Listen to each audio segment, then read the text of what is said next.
नमस्कार दोस्तों, स्वागत है आपका वनडे एग्जाम सेंटर में। दोस्तों, आज के वीडियो में हम लोग दीनदयाल उपाध्याय गोरखपुर विश्वविद्यालय गोरखपुर में जो आपका minor paper BA BSc BCom second semester का होने वाला है, जिसका नाम है personality development and communication skills और जिसका पेपर कोड है SE2PDCS, इससे संबंधित 100 महत्वपूर्ण बहुविकल्पी प्रश्नों की प्रैक्टिस करेंगे। ये हमारा दूसरा प्रैक्टिस सेट है। इसके पहले हम लोगों ने एक और प्रैक्टिस सेट कर लिया है। अगर आपने उसको नहीं देखा है तो आप हमारे प्लेलिस्ट में जाकर के देख सकते हैं। चलिए बिना देर किए प्रश्नों की प्रैक्टिस शुरू करते हैं। आपका पहला प्रश्न है, मनोविज्ञान के अनुसार व्यक्तित्व का सबसे गहरा और छिपा हुआ भाग कौन सा होता है? तो व्यक्तित्व का सबसे गहरा और छिपा हुआ भाग अचेतन मन होता है। बी ऑप्शन आपका पहले का सही हो जाएगा। दूसरा प्रश्न देख लेते हैं, किस प्रकार के व्यक्तित्व वाले लोग नए लोगों से बहुत जल्दी दोस्ती कर लेते हैं? तो जिनका व्यक्तित्व बहिर्मुखी होता है वो नए लोगों से बहुत जल्दी दोस्ती कर लेते हैं। दूसरे का बी ऑप्शन आपका सही हो जाएगा। तीसरा प्रश्न देख लेते हैं, अरस्तु के संचार मॉडल में कितने मुख्य तत्व शामिल हैं? तो अरस्तु के संचार मॉडल में कुल 3 मुख्य तत्व शामिल होते हैं। ए ऑप्शन आपका सही हो जाएगा। आगे बढ़ते हैं, चौथा प्रश्न देख लेते हैं, शैनन और वीवर का संचार मॉडल कैसा है? तो शैनन और वीवर का संचार मॉडल रेखीय है। सी ऑप्शन आपका चौथे का सही हो जाएगा। पांचवा प्रश्न है, जब हम खुद से बातें करते हैं या विचार करते हैं तो उसे क्या कहते हैं? तो जब हम खुद से बात करते हैं या विचार करते हैं तो उसको अंतःवैयक्तिक संचार कहा जाता है। डी ऑप्शन आपका पांचवें का सही हो जाएगा। छठा प्रश्न है, 2 या 2 से अधिक व्यक्तियों के बीच होने वाले संचार को कहा जाता है? तो इसको अंतर्वैयक्तिक संचार कहा जाता है। बी ऑप्शन आपका सही हो जाएगा। आगे बढ़ते हैं, सातवां प्रश्न देख लेते हैं, फीडबैक किस संचार में तुरंत या आमने सामने मिलता है? तो अंतर्वैयक्तिक संचार में मिलता है। ए ऑप्शन आपका सातवें का सही हो जाएगा। आठवां प्रश्न है, यहाँ कार्ल युंग कर लीजिएगा। कार्ल युंग के अनुसार जो व्यक्ति आवश्यकता पड़ने पर ही बोलता है और बहुत सोच समझकर निर्णय लेता है वह जो है अंतर्मुखी व्यक्तित्व वाला व्यक्ति है। बी ऑप्शन आपका आठवें का सही हो जाएगा। नौवां प्रश्न देख लेते हैं, इसमें आपसे पूछा गया है कि बिग 5 के मॉडल के अनुसार जो व्यक्ति बहुत कर्तव्यनिष्ठ, अनुशासित और समय का पाबंद होता है उनमें कौन सा गुण होता है? तो उसमें जो गुण होता है उसको कर्तव्य निष्ठा कहा जाता है। अंग्रेजी में इसको कॉन्शियसनेस कहा जाता है। तो सी ऑप्शन आपका 9वें का सही हो जाएगा। आगे बढ़ते हैं, 10वां प्रश्न देख लेते हैं। इसमें आपसे पूछा गया है कि प्रेषक द्वारा विचारों को संकेतों या शब्दों में बदलने की क्रिया क्या है? तो इसको जो है इनकोडिंग कहा जाता है। बी ऑप्शन आपका 10वें का सही हो जाएगा। 11 नंबर प्रश्न देख लेते हैं, प्रभावी संचार में 7Cs का सिद्धांत किसने दिया था? तो 7Cs का जो सिद्धांत है वो कटलिप और सेंटर के द्वारा दिया गया था। ए ऑप्शन आपका 11 का सही हो जाएगा। 12 नंबर प्रश्न देख लेते हैं, इसमें आपसे पूछा गया है कि निम्नलिखित में से कौन सा प्रभावी संचार के 7Cs में शामिल नहीं है? तो 7Cs में जो शामिल है पूछा है, कौन सा इसमें से शामिल है?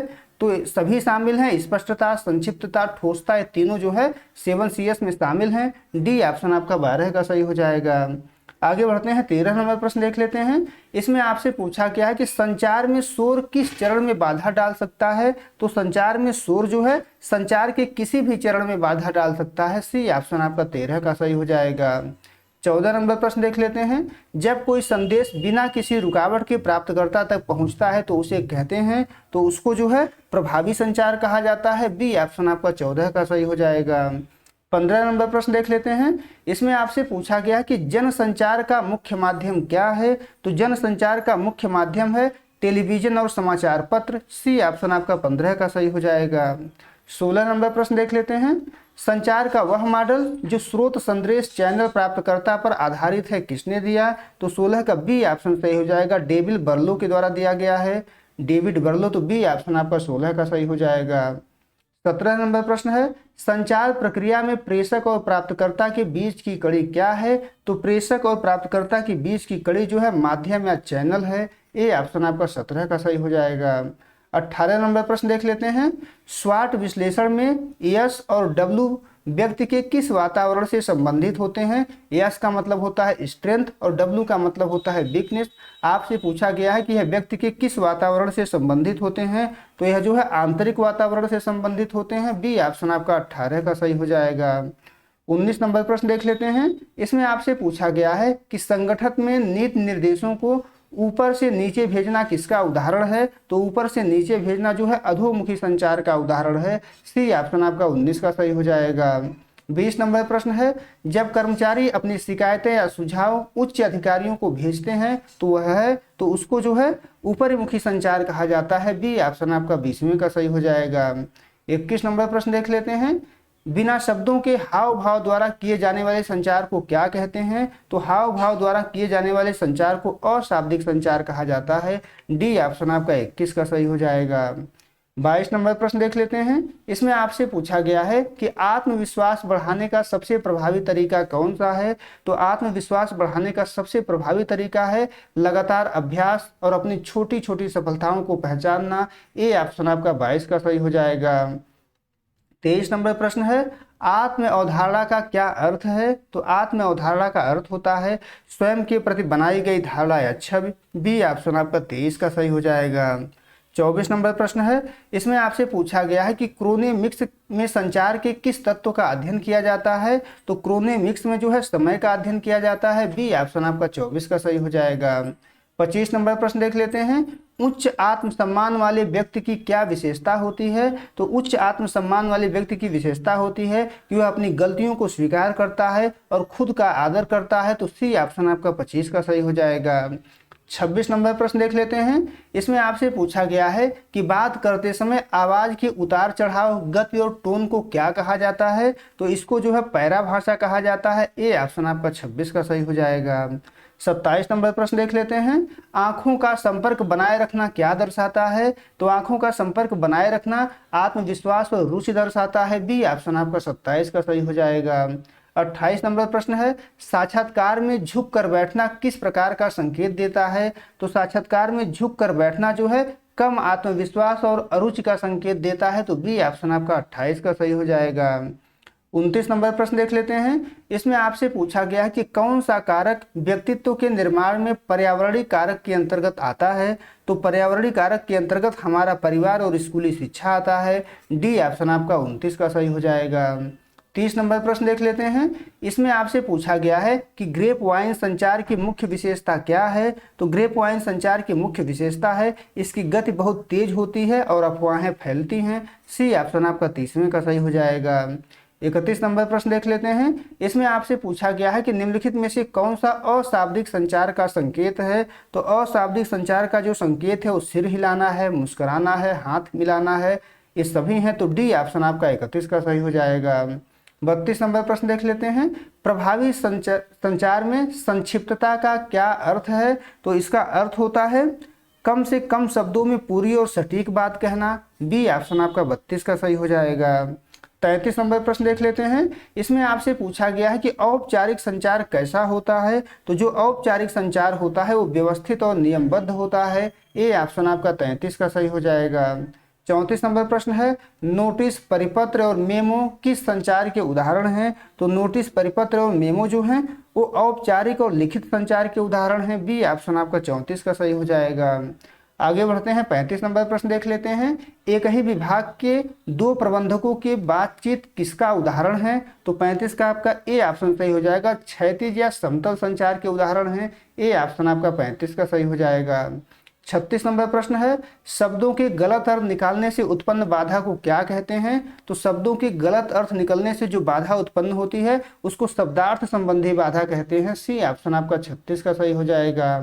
37 नंबर प्रश्न देख लेते हैं, खराब स्वास्थ्य, ऊंचा सुनना या थकान संचार की कैसी बाधा है? तो यह सभी जो है शारीरिक या व्यक्तिगत बाधा हैं। बी ऑप्शन आपका 37 का सही हो जाएगा। 38 नंबर प्रश्न है, अत्यधिक शोर, दूरी और खराब मौसम संचार की कैसी बाधाएं हैं? तो ये जो है भौतिक यानी कि पर्यावरण संबंधी बाधाएं हैं। तो बी ऑप्शन आपका 38 का सही हो जाएगा। 39 नंबर प्रश्न देख लेते हैं, पूर्वाग्रह और अविश्वास संचार में कैसी बाधा उत्पन्न करते हैं? तो ये जो है मनोवैज्ञानिक बाधा उत्पन्न करते हैं। डी ऑप्शन आपका 39 का सही हो जाएगा। 40 नंबर प्रश्न देख लेते हैं, इसमें आपसे पूछा गया है कि संचार बाधाओं को दूर करने का सबसे अच्छा उपाय क्या है? तो संचार बाधाओं को दूर करने का सबसे अच्छा उपाय है स्पष्ट भाषा और सक्रिय श्रवण का प्रयोग। ए ऑप्शन आपका 40 का सही हो जाएगा। 41 नंबर प्रश्न है, श्रवण कैसी प्रक्रिया है? तो श्रवण जो है एक मानसिक प्रक्रिया जिसमें ध्यान देना और समझना शामिल है। बी ऑप्शन आपका 41 का सही हो जाएगा।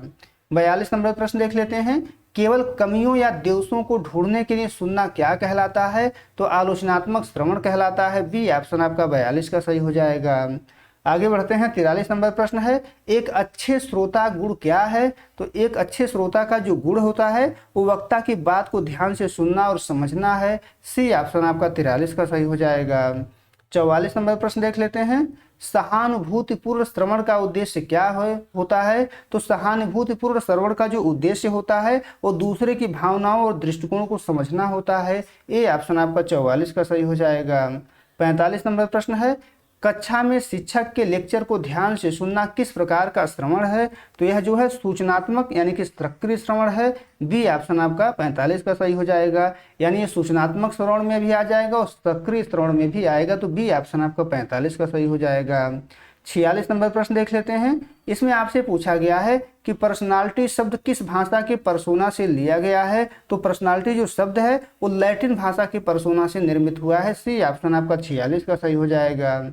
47 नंबर प्रश्न है, जब कोई प्रधानाचार्य शिक्षकों को कोई आदेश जारी करता है तो यह किस प्रकार का संचार है? तो यह जो है अधोमुखी संचार है। ए ऑप्शन आपका 47 का सही हो जाएगा। 48 नंबर प्रश्न है, व्यक्तित्व के मनोविश्लेषणात्मक सिद्धांत के प्रतिपादक कौन है? तो व्यक्तित्व के मनोविश्लेषणात्मक सिद्धांत के प्रतिपादक जो है सिंगम फ्रायड माने जाते हैं। बी ऑप्शन आपका 48 का सही हो जाएगा। 49 नंबर प्रश्न है, विकिरणी संचार का उदाहरण कौन सा है? तो विकिरणी संचार का उदाहरण है किसी विभाग के कर्मचारी का दूसरे विभाग के उच्च अधिकारी से संपर्क करना। सी ऑप्शन आपका 49 का सही हो जाएगा। 50 नंबर प्रश्न देख लेते हैं, इसमें आपसे पूछा गया है कि औपचारिक संचार का सबसे बड़ा लाभ क्या है? तो औपचारिक संचार का सबसे बड़ा लाभ होता है इसका लिखित रिकॉर्ड और कानूनी महत्व होता है। ए ऑप्शन आपका 50 का सही हो जाएगा। 51 नंबर प्रश्न है, व्यक्तित्व का कौन सा भाग नैतिकता और आदर्श से संचालित होता है? तो नैतिकता और आदर्श से जो है सुपर ईगो संचालित होता है। बी ऑप्शन आपका 51 का सही हो जाएगा।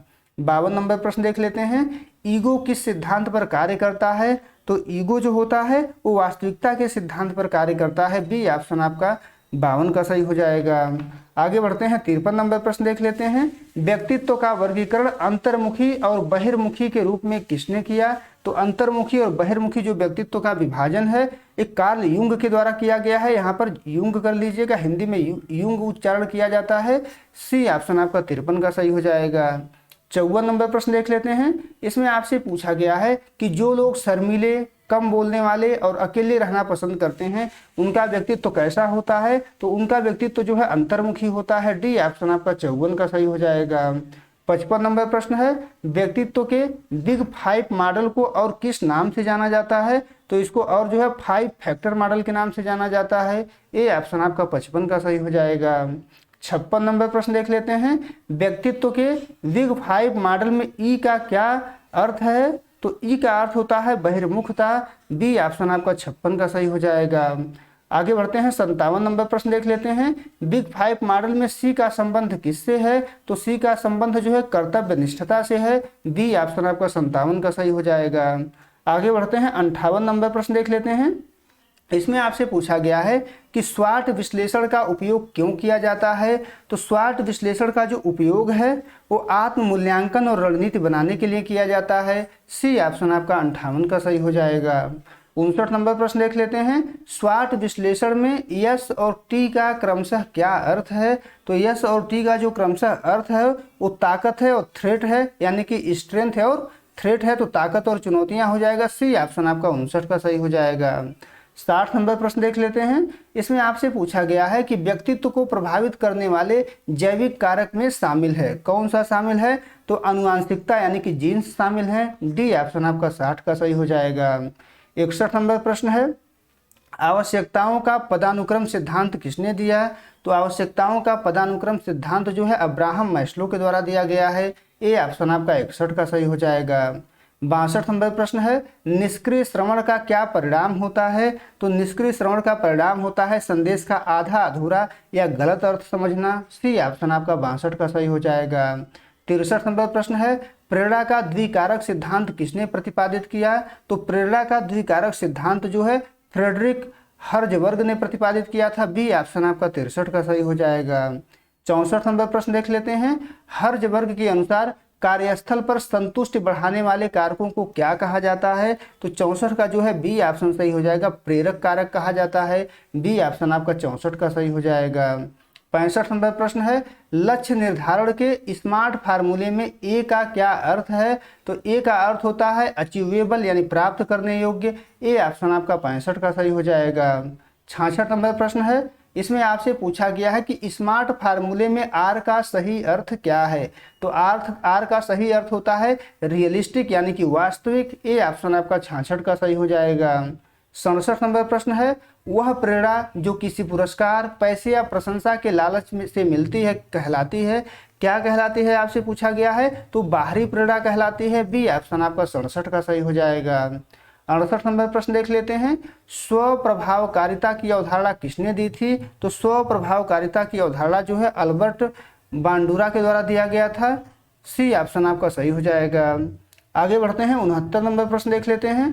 इसमें आपसे पूछा गया कि वह नेता जो बिना किसी से पूछे सारे निर्णय स्वयं लेता है कहलाता है, तो निरंकुश नेता कहलाता है। बी ऑप्शन आपका 69 का सही हो जाएगा। 70 नंबर प्रश्न है, किस नेतृत्व शैली में नेता अपनी शक्ति को टीम के सदस्यों के साथ साझा करता है? तो 70 का डी ऑप्शन आपका सही हो जाएगा, लोकतांत्रिक शैली में साझा करता है। डी ऑप्शन आपका 70 का सही हो जाएगा। 71 नंबर प्रश्न है, लेसेज फेयर नेतृत्व शैली का क्या अर्थ है? तो लेसेज फेयर नेतृत्व शैली का अर्थ होता है पूर्ण स्वतंत्रता देना। सी ऑप्शन आपका 71 का सही हो जाएगा।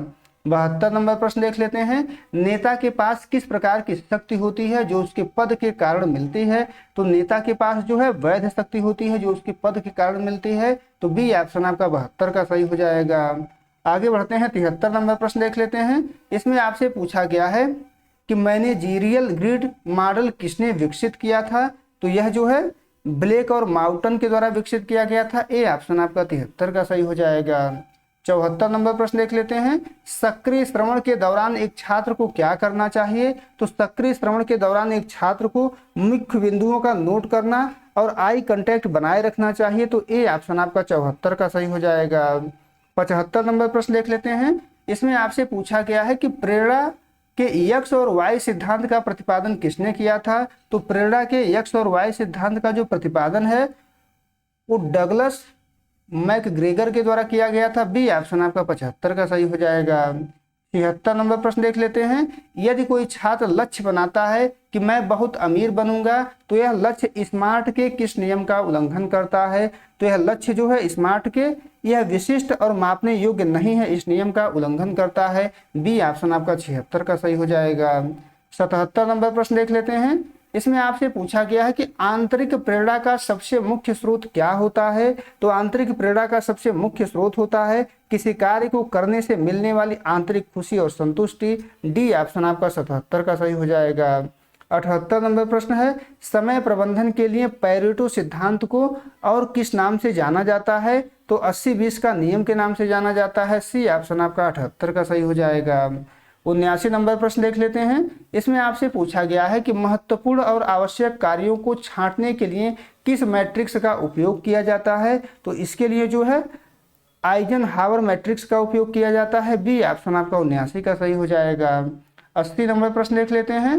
अल्बर्ट बांडुरा के अनुसार मैं यह कार्य सफलतापूर्वक कर सकता हूं का विश्वास क्या कहलाता है? तो यह जो है स्वप्रभावकारिता कहलाता है। ए ऑप्शन आपका 80 का सही हो जाएगा। 81 नंबर प्रश्न देख लेते हैं। इसमें आपसे पूछा गया है कि निम्नलिखित में से कौन सा सॉफ्ट स्किल का एक उदाहरण है? तो सॉफ्ट स्किल का उदाहरण जो है भावनात्मक बुद्धिमत्ता और संचार कौशल है। सी ऑप्शन आपका 81 का सही हो जाएगा। 82 नंबर प्रश्न है, हार्ड स्किल्स मुख्य रूप से किससे संबंधित होती है? तो हार्ड स्किल जो होती है मुख्य रूप से तकनीकी ज्ञान और योग्यता से संबंधित होती है। बी ऑप्शन आपका 82 का सही हो जाएगा। 83 नंबर प्रश्न है, इमोशनल इंटेलिजेंस यानी कि भावनात्मक बुद्धिमत्ता शब्द को किसने लोकप्रिय बनाया? तो इस शब्द को जो है डैनियल गोलमैन ने लोकप्रिय बनाया था। ए ऑप्शन आपका 83 का सही हो जाएगा। 84 नंबर प्रश्न है, सहानुभूति का क्या अर्थ है? तो सहानुभूति का अर्थ है स्वयं को दूसरे की स्थिति में रखकर उसकी भावनाओं को समझना। सी ऑप्शन आपका 84 का सही हो जाएगा। 85 नंबर प्रश्न है, अपनी बात को बिना डरे और बिना आक्रामक हुए शांतिपूर्वक ढंग से कहना क्या कहलाता है? तो 85 का बी ऑप्शन सही हो जाएगा, दृढ़ता कहलाता है। बी ऑप्शन आपका 85 का सही हो जाएगा। 86 नंबर प्रश्न है, तनाव प्रबंधन की सबसे पुरानी और प्रभावकारी भारतीय तकनीकी कौन सी है? तो 86 का बी ऑप्शन सही हो जाएगा, योग और ध्यान है। बी ऑप्शन आपका 86 का सही हो जाएगा। 87 नंबर प्रश्न है, टाइम बाउंड होने का क्या अर्थ है? तो टाइम बाउंड होने का अर्थ है कार्य पूरा करने की एक निश्चित समय सीमा होना। डी ऑप्शन आपका 87 का सही हो जाएगा। 88 नंबर प्रश्न है, निम्नलिखित में से कौन सा तनाव का शारीरिक लक्षण है? तो तनाव का शारीरिक लक्षण है उच्च रक्तचाप या सिर दर्द। ए ऑप्शन आपका 88 का सही हो जाएगा। 89 नंबर प्रश्न है, कौन सा कौशल हमें विषम परिस्थितियों में सही निर्णय लेने में मदद करता है? तो 89 का बी ऑप्शन सही हो जाएगा, क्रिटिकल थिंकिंग मदद करता है। बी ऑप्शन आपका 89 का सही हो जाएगा। 90 नंबर प्रश्न है, समूह में काम करते समय सबसे आवश्यक तत्व क्या है? तो समूह में काम करते समय सबसे आवश्यक तत्व है आपसी समन्वय और सहयोग। सी ऑप्शन आपका 90 का सही हो जाएगा। 91 नंबर प्रश्न है, तनाव के मनोवैज्ञानिक लक्षणों में कौन सा शामिल है? तो तनाव के मनोवैज्ञानिक लक्षणों में चिड़चिड़ापन, ध्यान केंद्रित न होना और चिंता शामिल है। ए ऑप्शन आपका 91 का सही हो जाएगा। 92 नंबर प्रश्न है, साक्षात्कार मूल रूप से किस प्रकार का संचार है? तो साक्षात्कार जो है वो औपचारिक और अंतर व्यक्तिगत संचार के अंतर्गत आता है। तो बी ऑप्शन आपका 92 का सही हो जाएगा। 93 नंबर प्रश्न है, नेतृत्व का वह सिद्धांत जो मानता है कि नेता पैदा होते हैं बनाए नहीं जाते कहलाता है, क्या कहलाता है? तो महान व्यक्ति सिद्धांत कहलाता है। बी ऑप्शन आपका 93 का सही हो जाएगा। 94 नंबर प्रश्न है, नेटिकेट का क्या अर्थ है? तो नेटिकेट का अर्थ है इंटरनेट या सोशल मीडिया पर व्यवहार के अच्छे नियम। डी ऑप्शन आपका 94 का सही हो जाएगा। 95 नंबर प्रश्न है, व्यावसायिक ईमेल लिखते समय क्या ध्यान रखना चाहिए? तो व्यावसायिक ईमेल लिखते समय ध्यान रखना चाहिए सब्जेक्ट लाइन स्पष्ट और भाषा मर्यादित हो। सी ऑप्शन आपका 95 का सही हो जाएगा। 96 नंबर प्रश्न देख लेते हैं। इसमें आपसे पूछा गया है कि डैनियल गोलमैन के अनुसार भावनात्मक बुद्धिमत्ता का कौन सा घटक नहीं है? तो भावनात्मक बुद्धिमत्ता का घटक नहीं है अत्यधिक धन कमाना। तो बी ऑप्शन आपका 96 का सही हो जाएगा। 97 नंबर प्रश्न है, समूह चर्चा में उम्मीदवार के किस गुण को परखा जाता है? तो समूह चर्चा में जो है ज्ञान, अभिव्यक्ति और टीम व्यवहार को परखा जाता है। डी ऑप्शन आपका 97 का सही हो जाएगा। 98 नंबर प्रश्न है, बातचीत के दौरान बार बार घड़ी देखना क्या प्रदर्शित करता है? तो यह जो है आप ऊब रहे हैं या आपको जल्दी जाना है, यह प्रदर्शित करता है। बी ऑप्शन आपका 98 का सही हो जाएगा। 99 नंबर प्रश्न है, शिष्टाचार का मूल मंत्र क्या है? तो शिष्टाचार का मूल मंत्र है दूसरों के प्रति सम्मान और विनम्रता प्रदर्शित करना। ए ऑप्शन आपका 99 का सही हो जाएगा। 100 नंबर प्रश्न देख लेते हैं। इसमें आपसे पूछा गया है कि व्यक्तित्व विकास कैसी प्रक्रिया है जो सदैव चलती है? तो 100वीं का सी ऑप्शन सही हो जाएगा, निरंतर और आजीवन चलने वाली प्रक्रिया है व्यक्तित्व विकास। तो सी ऑप्शन आपका 100वीं का सही हो जाएगा। उम्मीद है दोस्तों आपको वीडियो पसंद आया होगा। अगर वीडियो अच्छी लगी तो हमारे चैनल को सब्सक्राइब कर लीजिए, वीडियो को लाइक और शेयर कर दीजिए। बहुत बहुत धन्यवाद।